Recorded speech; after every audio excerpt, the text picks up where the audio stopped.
இந்த 2026ல நெறைய பேருக்கு காதல் தோல்வி, முடிந்து போன காதல் ரிட்டர்ன் வர்றது, பெண் சார்ந்த விஷயத்துல பிரச்சனை, பஞ்சாயத்து சந்திக்கிறதும் இவங்க தான். இத்தன நாள் என் வீட்ல நான் எவ்ளோ ராஜா மாரி இருந்தேன்.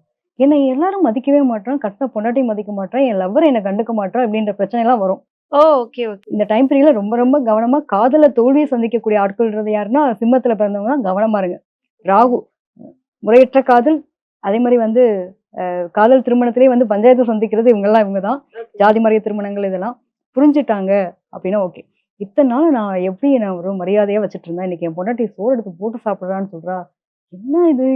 மரியாதை அவ்வளோதானா? அப்படின்ற அளவுக்கு ஃபீல் பண்ணுவாங்க. கணவன் மனைவியா இருந்தா கூட. 7ஆம் இடத்துல ராகு.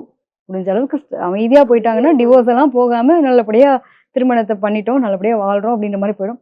வெயிட் அண்ட் சி எனக்கான எலிக்கு ஒரு காலம் வந்தா புலிக்கு ஒரு காலம் ஆமா, வராதான்ற ஆமா. மாரி ஆ. நான் வந்து ராஜாவா இருந்தேன்.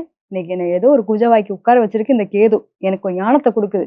யார் எப்படி நல்லவன், கெட்டவன் என்னோட லவ்ல நான் கரெக்ட்டான லைஃப் பார்ட்னர் சூஸ் பண்ணியிருக்கேனா, கரெக்ட்டான லவ் லைஃப்ல நான் ஃபேமிலி லைஃப அமையறதுக்கான குடுப்பினை எனக்கு இருக்கான்றது எல்லாத்தையும் சொல்லிக் குடுக்க போகுது. ஓகே. ஸோ இந்த ரொம்ப ரொம்ப வருஷம். கவனமா இருக்கணும்.